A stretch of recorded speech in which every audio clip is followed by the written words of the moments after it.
통영은 다도해 부근에 있는 조촐한 어항이다. 부산과 여수 사이를 내왕하는 항로의 중간 지점으로서 그 고장의 젊은이들은 조선의 나폴리라 한다. 그러니만큼 바닷빛은 맑고 푸르다. 세세하고 속도감 있는 묘사가 마치 통영을 그린 듯이 생생합니다. 소설가 박경리, 시인 유치환과 김춘수, 작곡가 윤희상, 그리고 화가 전형림. 근현대사를 대표하는 문화예술계의 거장들이 통영에서 나고 자랐습니다. 시 속에 그림이 있고 그림 속에 시가 있다. 그런 이야기가 있듯이 서로가 이렇게 같이 움직일 수 있는 동시대에 있는 사람들이 같이 있었던 거죠. 서로가 자극제가 되었고 그분들이 세계적인 유명인들이 되었던 이런 계기가 된 거 아닌가 그런 생각합니다. 부드러운 산세와 호젓한 항구가 영감을 준 것일까? 그림 같은 해안선이 감성을 일깨운 것일까? 발길 닿는 곳마다 그들의 이야기가 쏟아집니다. 그렇게 통영은 숱한 소설과 시의 배경이 되어 존재감을 드러내는데요. 박경리 선생의 김약국의 딸들 역시 통영을 배경으로 한 소설입니다.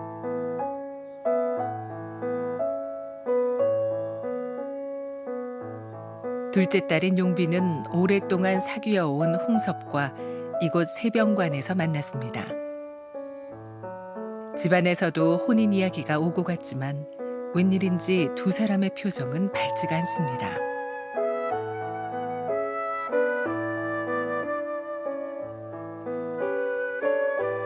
감정이 복받친 용빈, 눈물을 보이고 마는데요. 홍섭에게 다른 사람이 생겼고 용빈에게는 이별을 고한 겁니다.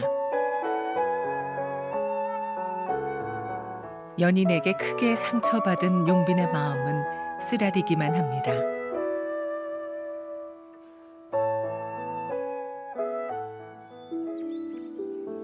일제 강점기와 전쟁, 그리고 군사 독재 시대에 걸쳐 있는 박경리 선생의 삶은 결코 녹록지 않았습니다. 한국 전쟁으로 남편과 아들을 잃었고 암에 걸려 힘든 투병 생활도 해야 했습니다. 하지만 불행을 원망하며 그 뒤에 숨기보다는 작품을 통해 현실 사회의 위선과 허위를 비판했습니다. 박경리 선생의 문학은 인간의 존엄과 소외와 같은 생명 존중 사상이 큰 줄기를 이루고 있습니다. 그가 필생의 업적으로 남긴 토지는 무려 26년에 걸쳐 집필한 대하소설로 파란만장했던 근세사의 모습을 생생하게 그려냈습니다.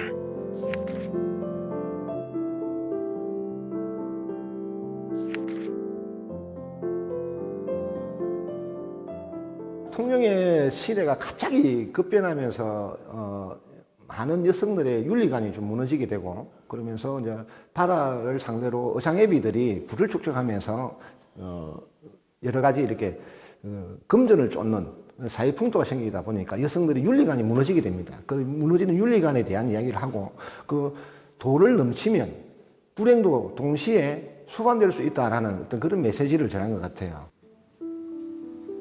김약국의 딸들 속에 등장하는 인물들의 운명은 이토록 잔인할 수 있을까 싶을 정도로 비극적입니다.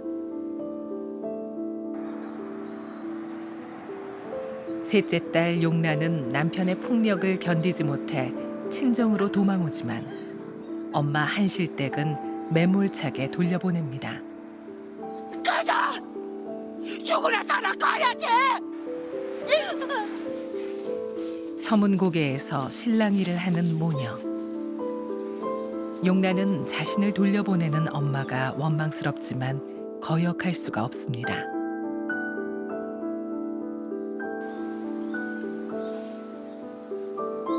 하지만 딸을 억지로 보내고 돌아오는 한실댁 역시 가슴이 아프긴 마찬가지입니다.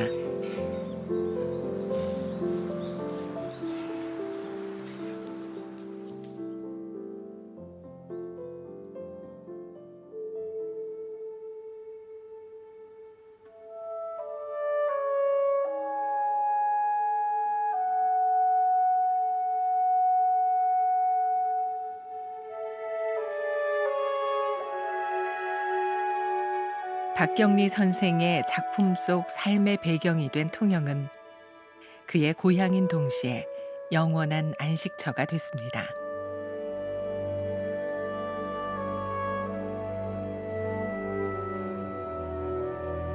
통영 바다가 내려다 보이는 언덕 위에 자리하고 있는데요. 그가 그리워 찾아온 이들에게 위로와 휴식이 되어주고 있습니다.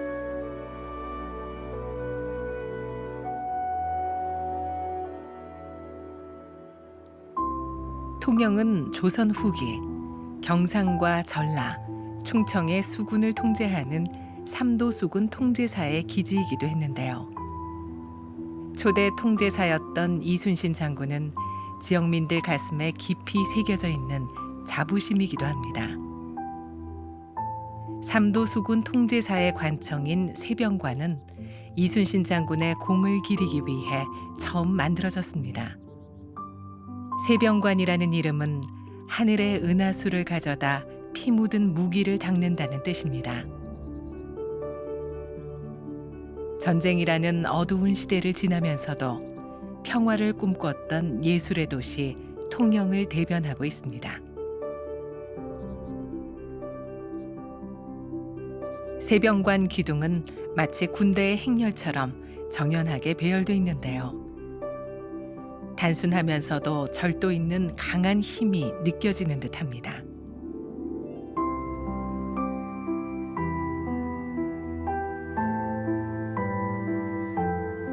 수백 년의 세월을 견디며 이 자리를 지키고 있습니다.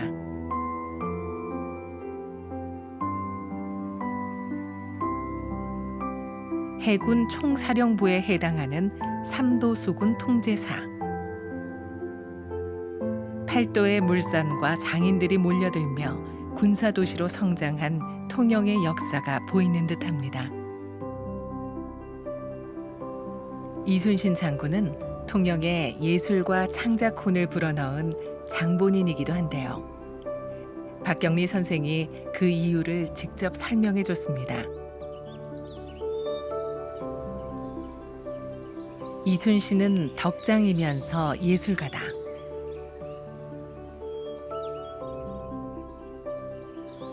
임진왜란 당시 통영은 한촌이었지만 해군본부 우수영이 들어서면서 팔도의 장인들이 모여들었다.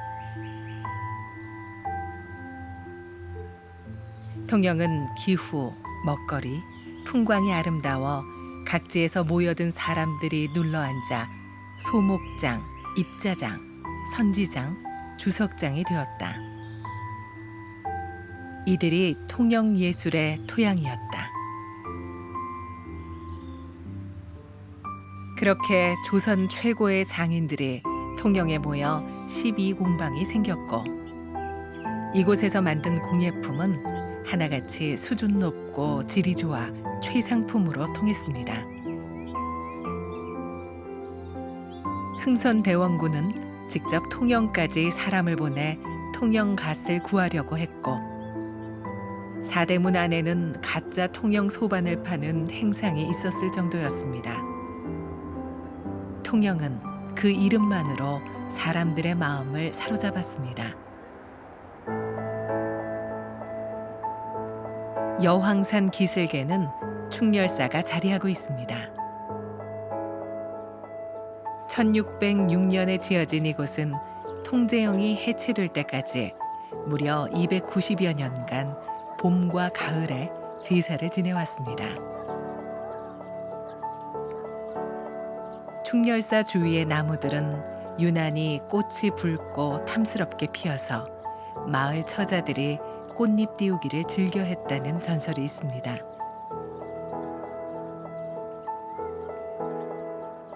경내에 많은 비석들이 보존돼 있는데 가장 오래된 것은 1681년에 세운 통제사 충무이공 충렬묘비입니다.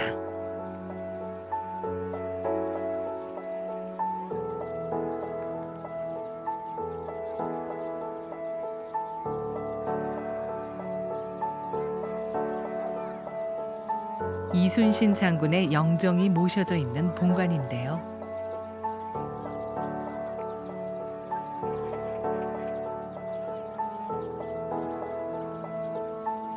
임진왜란 이후 조선의 군사제도, 특히 수군은 모든 것이 이순신 장군이 했던 그대로 시행될 만큼 그는 위대한 군인이었고 영웅이었습니다.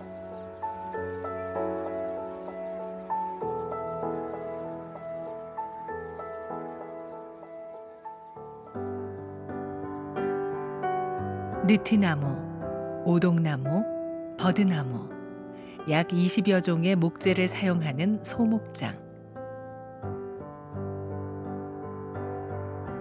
오랜 전통의 통영 공예품은 그 명성을 아직도 이어가고 있습니다.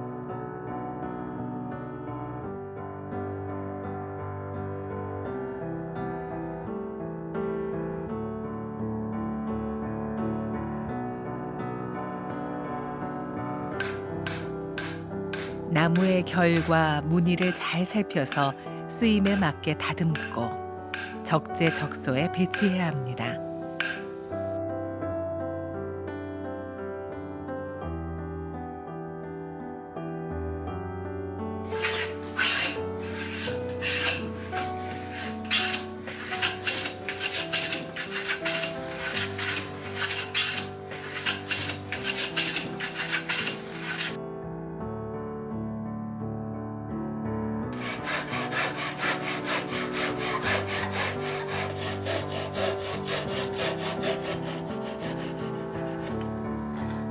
나무가 가진 문양과 색깔을 오묘하게 조화시키고 정교하게 짜맞춥니다.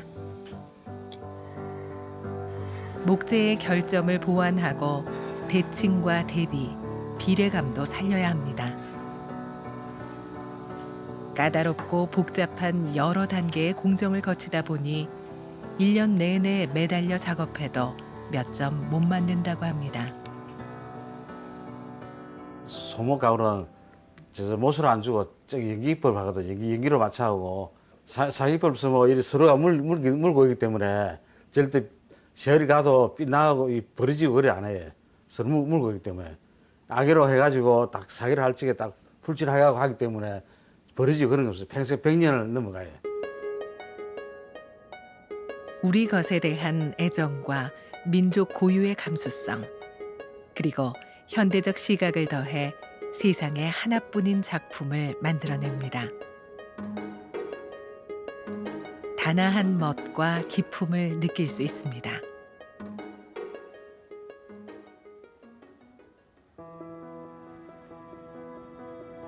치열한 예술인의 삶과 창작혼을 만날 수 있는 통영. 청마 유추환 선생의 귀고는 그의 고향인 통영을 잘 그려냈습니다.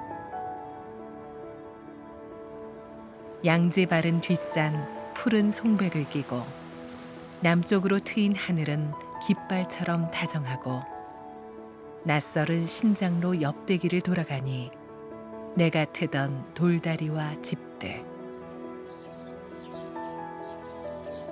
유치환 선생의 작품은 대중에게 많이 친숙한 편인데요.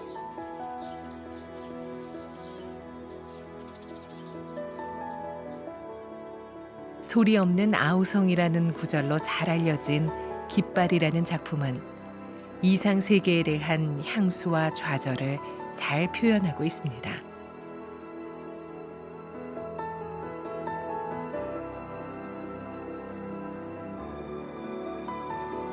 유치환 선생은 사랑꾼으로도 유명한데요. 가장 널리 알려진 연모의 대상은 바로 시조 시인 이영도입니다.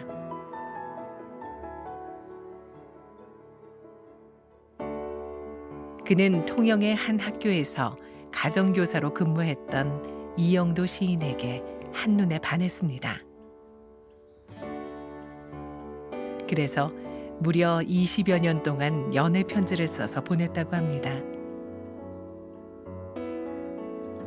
그녀를 연모한 마음은 그가 남긴 숱한 시에서도 잘 드러나 있는데요. 사랑하는 것은 사랑을 받는 이보다 행복하나니라. 오늘도 나는 너에게 편지를 쓰느니 그리우니여 그러면 안녕. 설령 이것이 이 세상 마지막 인사가 될지라도 사랑하였으므로 나는 진정 행복하였네라. 이영도 시인은 유치원 선생의 마음을 받아들이진 않았지만 그가 보낸 시와 편지를 엮어 시집을 만들었습니다. 청마 유치한 선생님하고 이영도 시조 시인 두 분의 5,000통의 연서를 주고받았던 그 내용이 이렇게 수록된 책입니다. 20년간 정도 사이에서 한 5,000통의 연서를 주고받았다고 하는데 한편의 편지를 주고받았다기보다는 그 편지 아주 시 같은 진짜 이게 사랑하는 사람이 아니면 놓을 수 없는 문장들입니다. 사실상은 청마 스님이 돌아가시고 난 이후에 이 연서 5,000통의 연서 중에서 특별한 것들만 이영도 스님께서 모아가지고 이 책을 만들었습니다.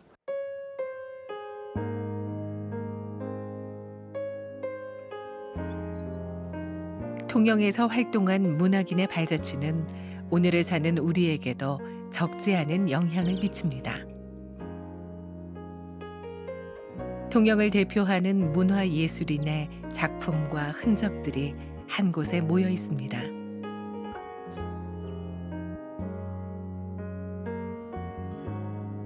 음악과 그림, 시와 소설, 원하는 게 무엇이든 마음껏 누릴 수 있습니다.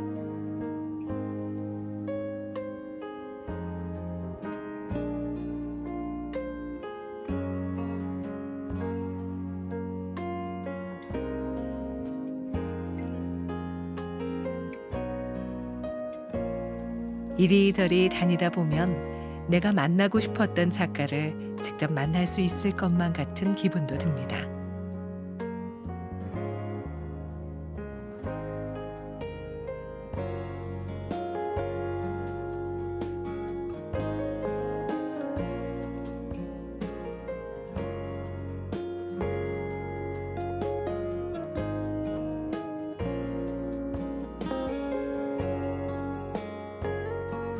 책방 곳곳에 놓여진 책상과 건반, 그리고 낡아진 흑백 사진들이 마치 예술가의 사적인 공간을 옮겨놓은 듯합니다. 세계적인 작곡가 윤희상 선생의 흔적도 발견할 수 있었는데요. 윤희상 선생의 음악적 탯줄이 바로 이곳 통영입니다.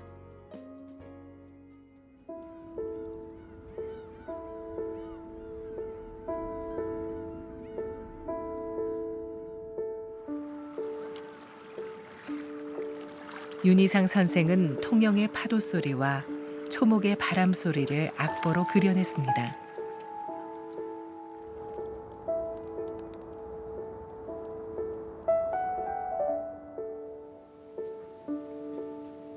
독학으로 작곡을 시작한 그는 일본과 프랑스를 거쳐 독일로 유학을 떠났습니다.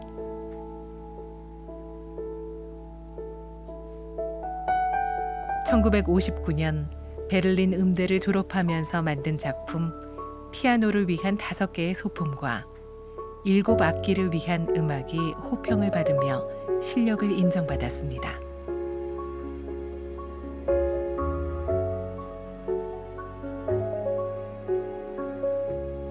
또한 한국 음악의 연주 기법과 서양 악기의 결합을 시도해 동서양을 잇는 중개자 역할을 한 음악가라는 평가를 받고 있습니다.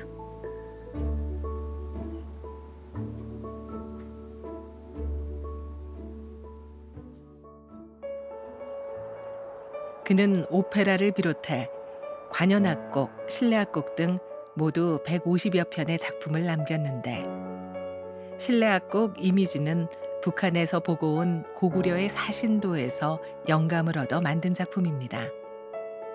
4가지 악기가 하나로 어우러지며 다채롭고 강렬한 인상을 남겼습니다.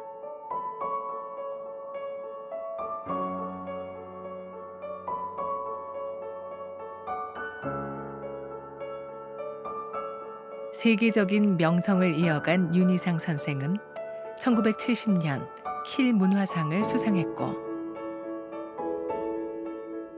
1987년에는 독일 연방공화국 대공로 훈장을 수여받기도 했습니다.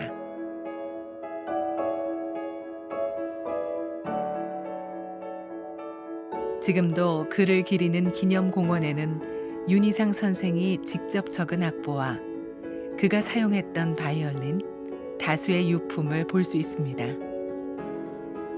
독일에서 유학을 하며 세계적인 작곡가로 이름을 날렸지만 끝끝내 고향으로 다시 돌아오지는 못했습니다. 하지만 그를 존경하는 후배 음악가들은 그의 삶과 음악을 잊지 않고 있습니다. 시간이 지나면서 그 곡을 우리나라의 피리라는 악기와 비했을 때 선생님이 어떤 소리를 원하셨고 또 오보에를 이용하여 한국인의 어떤 음악에 대해서 조금 더 생각을 하시고 항상 깊게 나라에 대한 생각이 마음에 있으셨던 것 같아서 우리에게 남겨주신 그 필이라는 곡을 한국인으로서 연주를 하는 것에 대해서는 굉장한 자부심이고 또 자긍심이라고 생각을 합니다.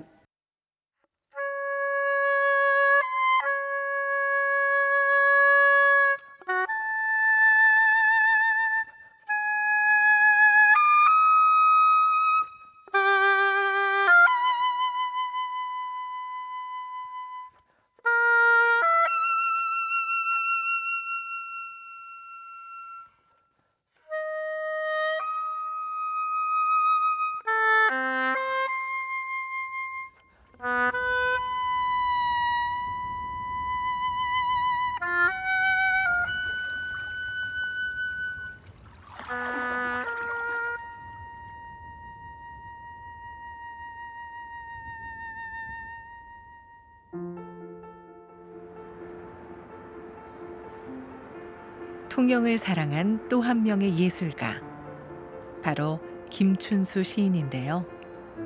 그는 바다가 없는 곳에 사는 것은 답답하다고 했습니다. 그리고 내 고향 통영 앞바다는 내 시의 뉘앙스가 되고 그 뉘앙스는 내 시가 그동안 어떻게 변화해왔든 그 바닥에 깔린 표정이 되고 있다고 고백했습니다.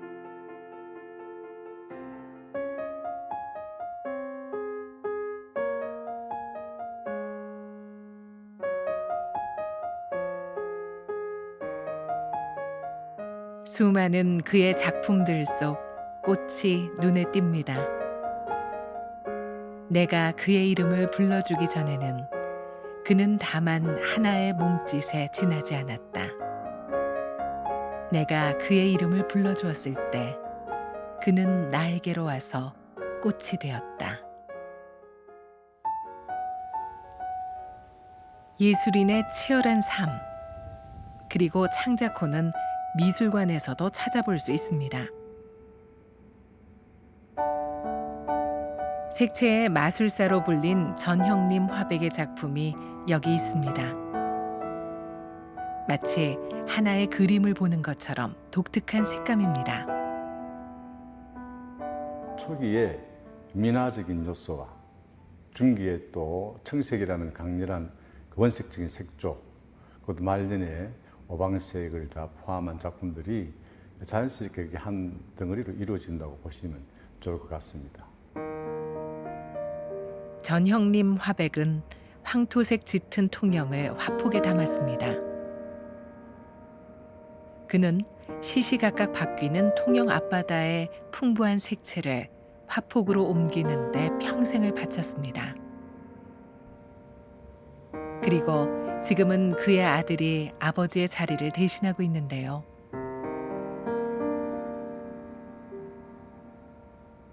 아버지의 삶을 스승 삼아 성장한 전영근 화백도 통영의 풍광과 한국 전통미를 그림으로 담아내고 있습니다.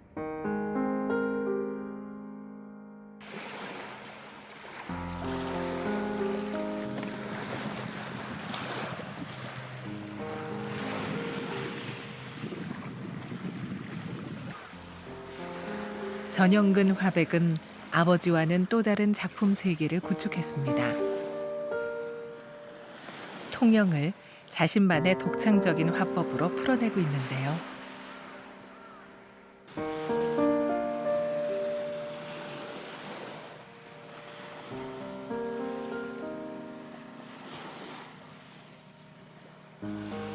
바다가 그림인 듯 그림이 바다인 듯 창작혼을 쏟아냅니다. 하얀 하늘을 종이 삼으면 그 화려한 얼굴을 감추지 않습니다.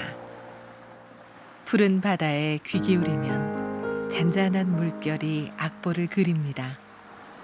아름다운 풍경을 바라보며 치열했던 예술적 삶의 흔적들을 마주하면 누구나 시인이 되고 화가가 되고 음악가가 됩니다.